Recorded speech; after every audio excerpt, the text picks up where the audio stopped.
আর যমুনাকে দর্শন করে হবে। আমি যে যমুনার গণবাঞ্ছনা পূর্ণ করবো। শ্রীমতী রাধারানী কোথায়? সেই রাধারানী কোথায় যাকে নিয়ে বাদন করতে লাগলেন। বৃন্দাবনে বাঁশি বাজে একটা নেই, যার যেমন গান গাওয়ার সে জানে।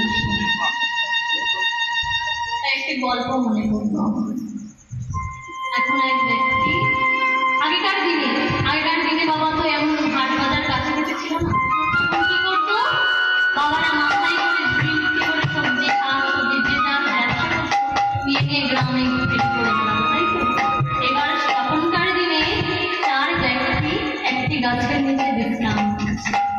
চার ব্যক্তির মধ্যে একজন ছিল মুসলমান, একজন ছিলেন সাদা রঙের পেঁয়াজ ব্যবসায়ী, একজন ছিলেন হিন্দু বৈষ্ণব, আর আরেকজন ছিলেন কোমর, যিনি হাড়ি কলসি বানান।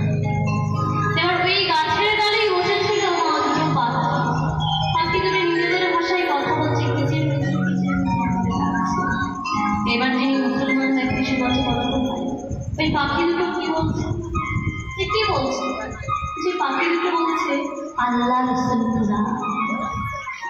এবার যিনি পেঁয়াজ রসুন ব্যবসায়ী বলছে না না না, ওই পাখি দুটো বলছে পেঁয়াজ রসুন আদা।